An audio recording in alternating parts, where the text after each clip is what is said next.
দেখো বাটুলকে এখানে দিলাম। বাট এ ক্যামেরার সঙ্গে, বাটুল ক্যামেরার সঙ্গে।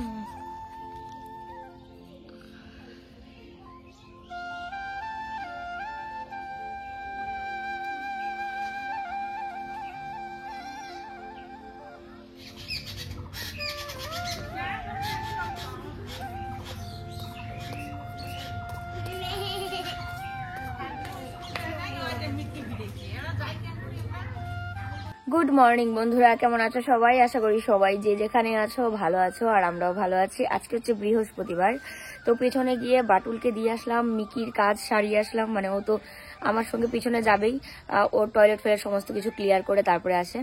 তো এটা একটা খুব ভালো একটা অভ্যাস হয়েছে ঘুটুনের। আর বাটুল এমন একটা বাচ্চা, মানে ও অল্প একটু ঘাস থাকলেই সেই ঘাসের মধ্যে মন ভরে খেতে থাকে। এটা খুব ভালো লাগে। সখীও এরকম ছিল না, কিন্তু সখীর জন্য একদম সেই রকম ঘাস দেখে তাও বাড়ির ঘাস খেত না, এরকম একটা অবস্থা হয়েছিল। তো যাই হোক, ওকে পিছনে দিয়ে এসে আমি ঘরে এসে নিজে ফ্রেশ হয়ে নিলাম, মিকির হাত পা ধুয়ে দিলাম। মানে ওকে পিছনে নিয়ে গেলে তো পাটা ধুয়ে দিই।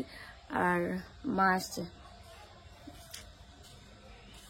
চলো এখন হচ্ছে কাজ বাজগুলো শেষ করে নিই সকালে, তারপরে সারাদিন সঙ্গে থাকো। দেখতে দেখতে কিরকম সকাল থেকে সন্ধ্যা হয়, আবার সন্ধ্যা থেকে সকাল হয়ে যায়, তাই না?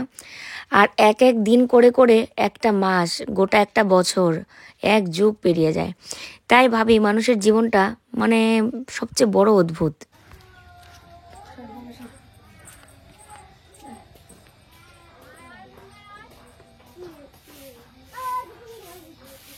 ঘুম থেকে উঠেই ভাবি যে কি কাজ দিয়ে শুরু করব, সারাদিন কিভাবে কাটবে। ভগবানের নাম নিয়ে তো বিছানা থেকে নামি, তারপরে তো এক নিঃশ্বাসে কাজ করতেই থাকি।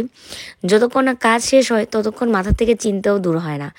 একা হাতে সমস্ত কাজ করতে পারলে যেন শান্তি লাগে, যে যতক্ষণ শরীর সুস্থ থাকে, যতক্ষণ আমি নিজে করতে পারবো, তো এই কাজটা আমি করে ফেলি। অন্যের উপরে যেন কোনোভাবে আমাকে নির্ভরশীল না হতে হয়। তো একা হাতে সমস্ত কাজ করে তো আগের থেকেই অভ্যাস। তার মধ্যে এখন মা আছে, সেটা তো আলাদাই ব্যাপার, মা নিজের ইচ্ছাতেই করে। আর আমি যে কখনো মানে বলে করাবো, সেটা আমি কখনোই করি না। হ্যাঁ, কখনো কখনো যখন সমস্যা হয় তখন তো একটু বলে করাতেই হয়, কিছু করার নেই। আর যাই হোক না কেন, দেখো এই জায়গার মধ্যে প্রত্যেক দিনের নোংরা পাতা পোতা জমা থাকতে থাকতে অনেকটা একটা ডিবি হয়ে গেছে। তার মধ্যে ঘুম থেকে উঠে দেখি এখানে কে যেন মানে পাতার একদম স্তূপ করে রেখে দিয়েছে। জানি না কে বা মানে কারা করেছে। তো এই জায়গাটা পরিষ্কার করে নিচ্ছে। যতই হোক আমার বাড়ির সামনে, দেখতে খারাপ লাগে। কেউ এদিকে আমার বাড়িতে ঢুকতেই সবার আগে এরকম একটা পাতার স্তূপ। তো সেটাকে ভাবলাম না, একদম ভালো করে পরিষ্কার করে নিয়ে তারপরে ফ্রেশ হয়ে নেব। বাড়ির সামনেটা পরিষ্কার থাকলে বাড়ির ভিতরটাও সুন্দর লাগে দেখতে। মানে বাড়ির ভিতর তো এমনিতে সুন্দরই থাকে। মানে একটা মানুষ ঘরে ঢোকার আগেই বাড়ির বাইরেটা দেখেই বুঝবে যে না, এই বাড়ির মানুষজন যারাই থাকে না কেন খুব পরিষ্কার পরিচ্ছন্ন হয়েই থাকে। আর তার মধ্যে এখন হচ্ছে শীতের দিন, আর প্রচুর মশা হয়েছে, প্রচুর। মানে যত ঝোপঝাড় বেশি থাকবে তত মশার উৎপাত। তো সেই কারণে ভাবি সব কিছু একদম পরিষ্কার পরিচ্ছন্ন রাখবো।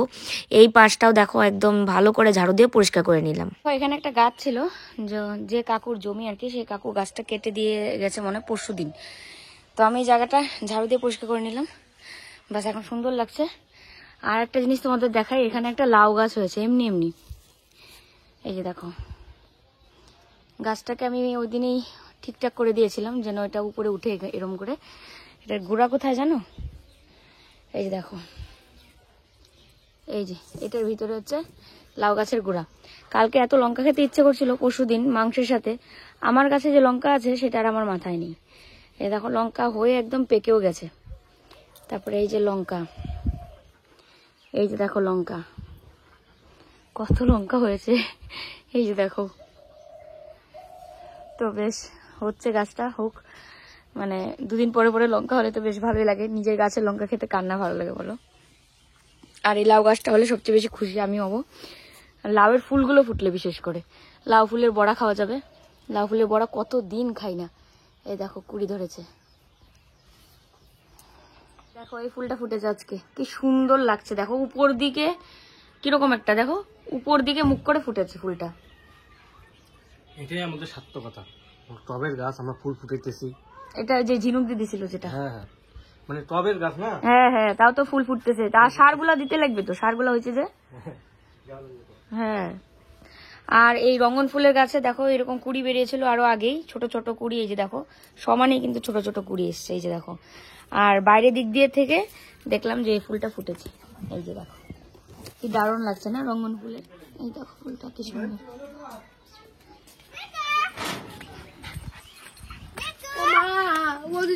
আর কিছু করবে না, দেখো দাঁড়ায় আছে, বিড়াল দেখছে, আনন্দ ঘুরতে যেতেছে। তো মিলের মুড়িটা যে খেতে মানে যতটা টেস্ট, বাজারের মুড়ি একদমই টেস্ট লাগে না। মানে মিলের মুড়ি খেতে খেতে এখন এমন একটা অভ্যাস হয়ে গেছে যে মনে হয় যে মিলের মুড়ি খাই। তো আমি আর মা দুইজনে যাচ্ছে, সাথে মিকেও যাচ্ছে। আর কল্লোল গেছে হচ্ছে বাজারে, বাজার আনতে গেল, সবজিপাতি অনেক কিছু আর কি, মানে বাড়ন্ত, তো সব কিছু আনতে গেল। আমরা ভাবলাম তাহলে দুইজনে যাই হাঁটতে হাঁটতে, মিকিরও একটু ঘুরে বেড়ানো হবে, আমাদেরও ঘুরে বেড়ানো হবে, তার সাথে মুড়িও আনা হবে। আসো আসো, এখন আসো আসো, রাস্তা ক্রস করো তাড়াতাড়ি। এই রাস্তা দিয়ে অত ব্যস্ত না, তারপরেও বাইকটা একটু সমানই যাওয়া আসা করছে।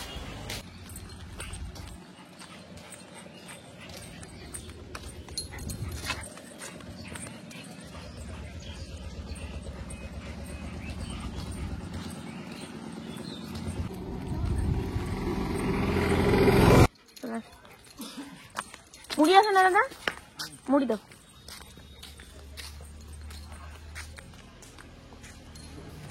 শ্রী গণেশ মুড়ি ও চিড়ার মিল। এটা হচ্ছে আমার শাশুড়ি মায়ের কি হয়, বোনের ছেলে, তাই তো, ভাগ্না। আবার ওই পাশে বাবারও ইয়ে হয়, আত্মীয়। চলো চলো।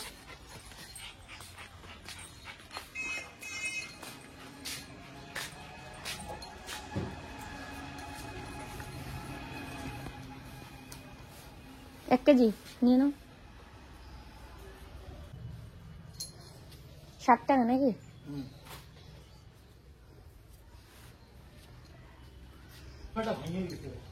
আচ্ছা, 2টা মাছেই।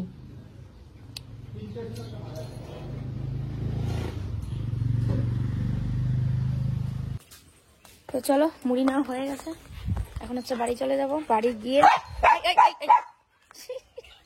মানে নতুন কাউকে দেখলেই হয়েছে, বাড়ি গিয়ে তারপরে রান্নাবাড়ি যোগাযোগ করতে হবে। তবে তার আগে আমি স্নান করে আগে পুজো দিয়ে নেবো। আজকে বৃহস্পতিবার, দেখো আমাকে পেঁচিয়ে ফেলেছে পুরো দড়ি দিয়ে।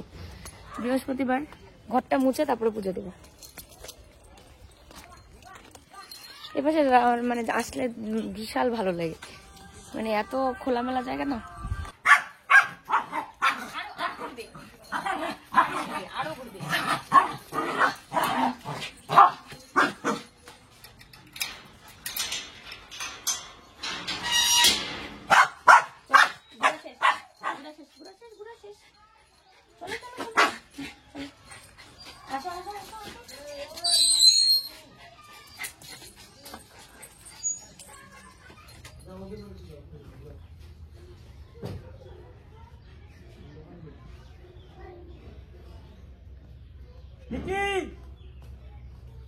রান্না করে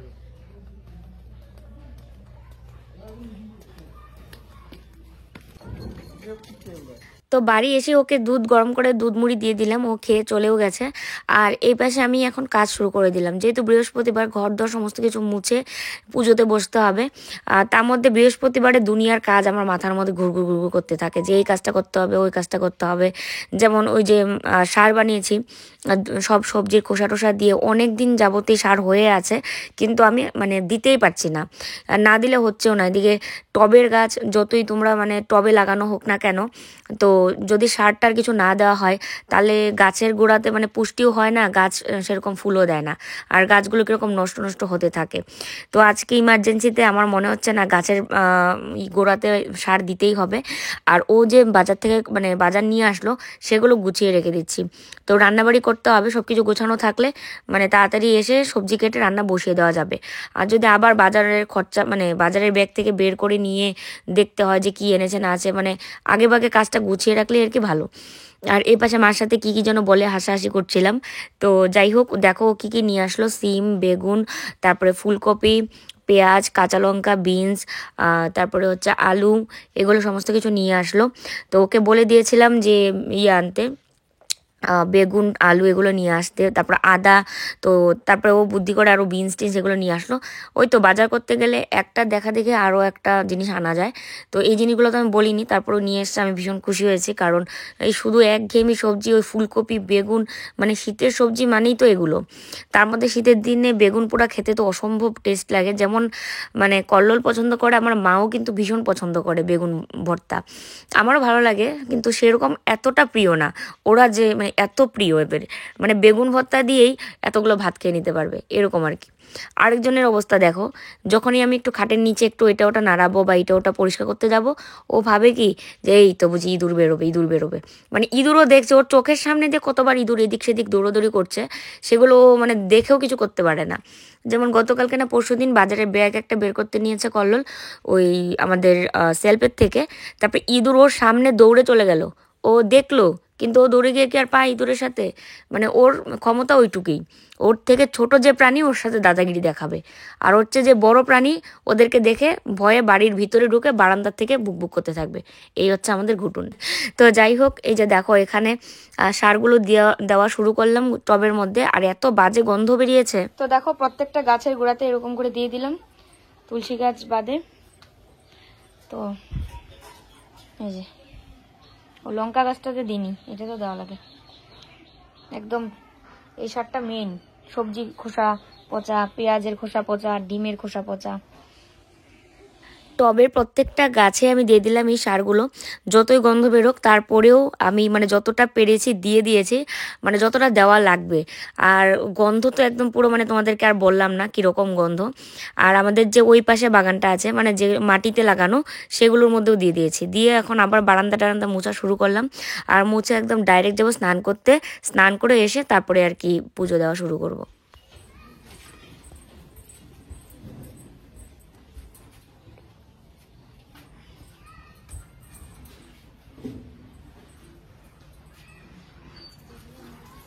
গতকালকে এই গাঁদা ফুলের মালাটা এনে যে কতটা ভালো হয়েছে, আজকে ফুল নেই সেরকম, সাদা ফুল তো ফুটছেই না।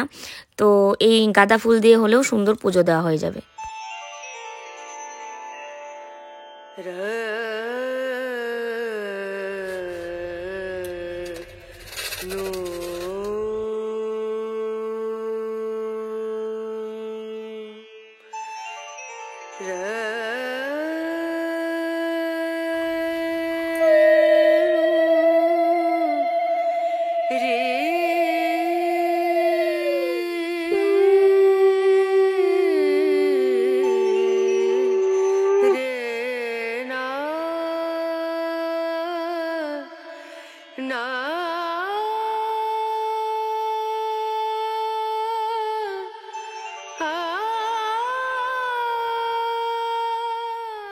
তো পুজো হয়ে গেল, এখন হচ্ছে লক্ষ্মীর পাঁচালি করব, পাঁচালি পরে আর কি করব, একদম শেষ করব। আর এই যে পর্দা দিয়ে রেখেছি আর কি, ঠাকুরকে সেবা দিয়েছি।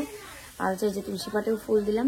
আমার না মানে গাঁদা ফুল আস্ত দেওয়ার থেকে মনে হচ্ছে ছিঁড়ে দিলে দেখতে সুন্দর লাগে, পাপড়িগুলো কি সুন্দর লাগে, অজস্র পাপড়ি, দারুণ লাগে। আর ওই পাশে মা রান্না করছে, তো চলো মা কি রান্না করছে চলো আমিও দেখি, তোমাদেরকেও দেখাই রাঁধুনি কি রান্না করে।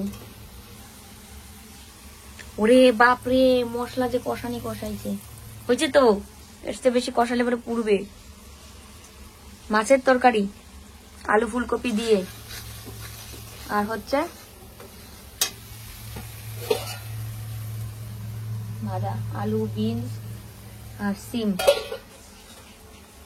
তো যাই হোক, মা এদিকে রান্নাবাড়ি শেষ করে নিল। যেদিন মা পুজো দেয় বৃহস্পতিবারে, সেদিন রান্নাবাড়ি আমি শেষ করে নিই। আর আজকে উল্টো হয়েছে আর কি, তাহলে একসঙ্গে হয় না, পুজো দেওয়া, রান্না করা, আরো এক্সট্রা কতগুলো কাজ করলাম। মা জল দাও, জল দাও, বেশি মানে পুড়া লাগলে তখন গন্ধ নষ্ট হয়ে যাবে, জল দিয়ে দাও, কষানি হয়েছে হয় নাই বলে। তাহলে জালটা কমে দাও, জালটা কমে দাও। হ্যাঁ,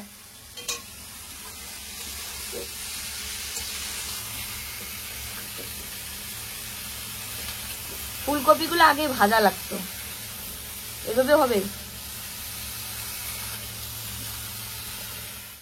দেখতে দেখতে সন্ধ্যা হয়ে গেল, একেবারে সন্ধ্যা হয়ে যাচ্ছে। আর খাওয়া দাওয়া শেষ করে নিয়েই, মানে এই চাদর গায়ে দিয়ে নিয়েই খাওয়া দাওয়া শেষ করে নিয়ে কম্বলের তলায় ছিলাম। তা এখন একটু হাঁটাহাঁটি করি বাইরে, মানে বিকেলটা হারিয়ে যাবে, একটু পরেই সন্ধ্যা হয়ে যাবে। আর যারা সত্যি কথা, সন্ধ্যা হওয়া মানে ঘরের দরজা বন্ধ, বাস ঘরেই থাকো, বাইরে ঠান্ডা কই যাবো এই ঠান্ডার মধ্যে। তো যাই হোক, খাওয়া দাওয়া শেষ করে ওষুধটাও খেয়ে নিয়েছি দুপুরে। আর আজকে একটা এমন একটা ঘটনা আছে, মানে কি বলি, আমি কি জানা আসো, মানে রান্নাবাড়ি বলছি, ভিডিও এডিট করে আপলোড দিয়ে টাইটেল থাম্বনেল সমস্ত কিছু রেডি করে রেখে দিয়েছি, 3টার সময় পাবলিশ করব। এবার পুজো টুজো সব শেষ করে নিয়ে কি করি, মা রান্না করছে এদিকে, তাহলে আমি একটু পাশের বাড়িতে ঘুরে আসি। পাশের বাড়িতে গেলাম, একটু গল্প করছিলাম। গল্প করতে বসলে তো জানোই, মানে কোন দিকে টাইম চলে যায় জানাও যায় না। বসে এদিকে একদম 3:45 বেজে গেছে, আমার ভিডিও দেওয়ার কোনো নাম নেই। তারপর তাড়াতাড়ি করে ভিডিওটা তোমাদেরকে দিলাম। এখন সন্ধ্যা হয়ে যাচ্ছে, আর সে কারণে ঠাকুর করে লাইট জ্বালিয়ে দিলাম। আর ঠাকুর করে আজকে দারুণ লাগছে, দারুণ। মানে গাঁদা ফুল দিয়ে পুজো দিয়েছি না, অনেক দিনে দিয়েছিল যে গাঁদা ফুল দিয়ে পুজো দিব, কিন্তু আমাদের এখানে তো মানে গাঁদা ফুলের গাছ লাগাইও নি, আর হওয়ারও কোনো কথা নেই, আর পাওয়াও যায় না আমাদের বাজারে সব সময়। সন্ধ্যা দিব এখন, তো সমস্ত জানলা টানলা সব বন্ধ করে নিচ্ছি। আর সন্ধ্যার সময় কিন্তু আমি মানে দরজাটা আউজে ফেলে আর কি, মানে এমনি ছিটকেড়ে দিই না, এমনি আউজে দিই। আর সমস্ত কাপড় চোপড় আর কি মেলে দিয়েছি বারান্দায়। তো শুয়েছিলাম অনেকক্ষণ, শুয়ে টুয়ে থেকে উঠে এখন দেখি চোখ মুখ সব ফুলে গেছে। মানে শুয়ে থাকার পর এরকম চেহারার অবস্থা হয়। হয়তো 10 মিনিট কি বড় জোর 15 মিনিট একটু মানে ঘুমটা চোখটা লেগেছিল। মাও আজকে টিভি দেখেনি, সন্ধ্যার সময় টিভি দেখতে বসে বলছে যে ঘুমাবে। আমি বলি কি ব্যাপার, তুমি তো এরকম করো না। তো তা বলে গিয়ে ঘুমালো, একদম নাক ডেকে পুরো ঘুমিয়েছে। মানে হয়তো সকালবেলা বা রাতের ঘুমটা হয়তো ঠিকঠাক হয়নি, এরকম হয়। আর ভাত ঘুমটা মানে মারাত্মক, আমাদের খেতে খেতেই তো আজকে অনেকটা বেলা গেছিল। তো একটা স্বপ্ন দেখে উঠলাম, মানে অনেক কিছুই তোমাদের সঙ্গে শেয়ার করি না, কিন্তু স্বপ্ন দেখে ওঠার পর না অনেকক্ষণ মানে চিন্তা করতে থাকি যে এটা কি স্বপ্ন দেখলাম। সেটা মানে 10 মিনিটের চোখ বন্ধ হয়েছে তাতেই। আর রাতের বেলা যখন ঘুমাই, রাতে ঘুম থেকে ওঠার পরেও, সকালবেলা ওঠার পরে স্বপ্ন দেখে অনেকদিন কান্না করে উঠি, হাউমাউ করে কান্না করে উঠি। পাশে তো কল্লোল, ও টের পায়, কি ভাই মৌ স্বপ্ন দেখেছো তো, স্বপ্ন দেখেছো, কি হয়েছে কি হয়েছে এরকম বলতে থাকে। মানে কিছু কিছু স্বপ্ন আছে মার সাথে শেয়ার করি, তোমাদের সাথে কখনোই শেয়ার করা হয়নি। আর বরের সঙ্গে তো মানে কল্লোলের সঙ্গে তো অবশ্যই শেয়ার করি, আর কখনো আছে যে শেয়ার করাই হয় না। আর একটা জিনিস দেখবে, যে জিনিসটা তোমরা সারাদিন ভাববে সেটাই কিন্তু রাতে স্বপ্ন দেখা হয়। আমাদের ব্রেনটাই কিন্তু এরকম, যেটা সারাদিন ভাবা যায় সেটাই কিন্তু রাতে ঘুমানোর সময় স্বপ্ন দেখা হয়। তো একটা কথা কি, দেখতে দেখতে বিয়ের 8টা বছর প্রায়, মানে মে মাস আসলে 8 বছর পূর্ণ হবে, মে মাসের 23 তারিখ আসলে। এই 8টা বছর অনেকের জন্য অনেক কিছু করলাম, রিটার্নে তো বিগ জিরো। দিন শেষে মানে এক প্রকার নিজের বলতে বর ছাড়া আর কেউ নেই এই দেশে অন্তত। আর তাছাড়া বাবা মা তো আছেই, কিন্তু বাবা মারও বয়স হয়েছে, জানি না কতদিন আর আমার কাছে আসতে পারবে। আর তার মধ্যে মানে দিন শেষে মনে হয় যে আপন বলতে কে আছে, মানে একটা বাচ্চাও নেই যে বাচ্চাকে আঁকড়ে ধরে ভবিষ্যতে বাঁচবো। মানে ভবিষ্যতে আমি কাকে নিয়ে থাকবো, ভবিষ্যতে নিজের বলতে তো অনেকে আঁকড়ে ধরে থাকে না, যে বর বাচ্চা, কিন্তু সেই ইয়েটাও আমার এরকম একটা অবস্থা হয়ে আছে। তো খারাপ সময়গুলো তোমাদের সঙ্গে শেয়ার করতে আমি চাই না, যতটুকু পারি হাসি মুখে থাকার চেষ্টা করি তোমাদের সামনে। কারণ এরকম অনেক দিন গেছে আমার সমস্যা বা আমার কোনো অসুখ বা আমি কোনো বিপদে পড়েছি, সেই জিনিসগুলো তোমাদের সঙ্গে শেয়ার করলে তোমরা একদম পাগলের মতো হয়ে যাও, আমার জন্য খুব টেনশন করো। ধরো কোনো অসুখ হলো, ভিডিও দিতে পারলাম না একদিন, মানে তাতেই কমেন্ট বক্সে আসতে থাকে কমেন্ট, যারা পার্সোনালি আমার সাথে কথা বলে তারা মেসেজ করতে থাকে কি ব্যাপার, ভিডিও কেন দাওনি, অনেকে কল পর্যন্ত করে। তো সে কারণে ভাবি যে সামান্য কিছু হলে শেয়ার করব না, আর যেগুলো জটিল সেগুলো মোটামুটি তোমরা সবাই জানো, কিন্তু সেই জটিলতার মধ্যে দিয়ে আমি কিভাবে দিন কাটাচ্ছি সেগুলো তোমাদের সামনে আমি তুলে না ধরারই চেষ্টা করি। যে আমি তো পাগল হচ্ছি, সাথে আমার পাশে যে আছে, আশেপাশে কল্লোল আছে, মাকে ফোন করি, আগের মতো আর বলিও না। মাকে আগে যেরকম ফোন করে কিছু বলতাম এখন তাও বলি না, কারণ বয়স হয়েছে। সব মানে এত দূর থেকে বললে হঠাৎ যদি কোনো কিছু সমস্যা হয়ে যায়, যেহেতু প্রেশারের রুগী। তো সেই ক্ষেত্রে কাউকে সেরকম শেয়ারও করা হয় না। তো এইদিকে কল্লোলকে পাগল করি, আবার তোমাদেরকেও পাগল করবো, সেখানে সবসময় কিন্তু বলাও হয় না। তো অনেকেই আছো যারা আমার ভিডিও মনে করো অনেক আগে দেখতে, আবার মাঝখানে কতদিন দেখোনি, আবার নতুন করে দেখছো, বা অনেকে আছে যারা আবার নতুন চ্যানেলে ভিজিট করছো। তাদের মধ্যে অনেকেই প্রশ্ন যে কি ব্যাপার, তুমি মানে বাচ্চা মানে কি আর হবে না নাকি, কোন ডাক্তার দেখাচ্ছ, আইভিএফ এর কি হলো, ট্রিটমেন্ট কবে থেকে শুরু হবে, মানে অনেক ধরনের প্রশ্ন। সুখবরটা কবে শুনবো, আমরা সবাই অপেক্ষা করে আছি। তো তারা অবশ্য আমার রেগুলার ভিডিও দেখে, তারা জানে যে যে কোনো দিন হয়তো সুখবরটা আমি জানাবো। কিন্তু বিশ্বাস করো, আমি নিজেও জানি না যে আমি কোনদিন মা হতে পারবো, আদৌ কি পারবো মা হতে। কিন্তু ডাক্তারবাবু যেটা বলেছে আইভিএফ এর মাধ্যমে হবে, মানে 100% শিওর বা 90% শিওরও কিন্তু কেউ দেয় না। আইভিএফ ট্রিটমেন্টে অনেক সময় 60, 50, 40% মানে চান্স দেয় বাচ্চা হওয়ার। তো এই সমস্ত কিছু ভেবেই না মাঝে মাঝে এতটা খারাপ লাগে যে আমি কি আসলে কোনোদিন মা হতে পারবো নাকি পারবো না। একটা বাচ্চা হলে আর কিছু চাই না, মানে বাচ্চাকে আঁকড়ে ধরে থাকবো, ভবিষ্যতে আর কেউ না থাক, বাচ্চা থাকবে, বর থাকবে, মানে আমার আপনজন, একান্তই আপন, মানে নিজের বলতে কে হয়, দিন শেষে সেই বর বাচ্চা তারাই। আর বয়স্ক বাবা মা মানে বয়স হয়েছে তাদের, যে কোনো সময় এখানে আসতেও পারবে না, আর ছেড়ে দিলাম ভবিষ্যতের কথা। তো সবার কাছে আমার একটাই, যে যারা আমার ভিডিও দেখো তারা প্লিজ আমার পাশে থেকো, যে কোনো সময় যেন তোমাদের পাশে পাই, একটু ভালোবাসারই, আর কিচ্ছু না, খালি ভিডিও দেখবে তোমরা, এটাই। আর ট্রিটমেন্ট তো আমার শুরু হয়েছে অনেকদিন আগেই, আইভিএফ ট্রিটমেন্ট অনেকদিন আগেই শুরু হয়েছে, ওষুধ খাচ্ছি রেগুলার। এই ওষুধের রিয়াকশন যে কতটা ডেঞ্জারাস, ওষুধ খাই শরীর মানে কিরকম করে, গা গুলায়, মাথা কিরকম করে, শরীর দুর্বল লাগে, মানে এগুলো সমস্যা, মানে অনেক পাওয়ারই ওষুধ না। তো বেশ 2-1 মাসের মধ্যে হয়তো আমাদের ডাকবে, যে কোনো দিন ডাকতে পারে। 2-1 মাস তোমাদের বললাম, হয়তো 15 দিন পরেই ডাকলো, কারণ এখন হচ্ছে শুধু অপেক্ষা, ওরা ডাকবে, তারপরে আমরা কিন্তু কলকাতা যাব, আর ওখান থেকে আমাদের শুরু হবে নতুন জীবন। যেভাবে আর কি বলবে সেভাবে চলতে হবে, কিন্তু ট্রিটমেন্ট কিন্তু চালু হয়েছে অনেক দিন ধরেই। তো যাই হোক, চলো অনেকটা কথা বলে ফেললাম, সবাই ভালো থেকো। মানে স্বপ্ন দেখে উঠলাম তো, ওই জন্য মুডটা ভীষণ খারাপ।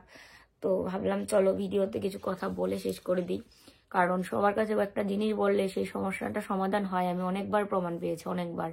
মানে মানুষের ভালোবাসা এবং প্রার্থনা যে কতদূর এগিয়ে নিয়ে যেতে পারে, সেটা আমার চেয়ে কেউ জানে না। তো যাই হোক, সবাই ভালো থেকো, সুস্থ থেকো। ভিডিওটা ভালো লাগলে লাইক, কমেন্ট, শেয়ার আর সাবস্ক্রাইব করে দিও। দেখা হচ্ছে আবার কালকে নতুন ভিডিওর সাথে। Good night, tata.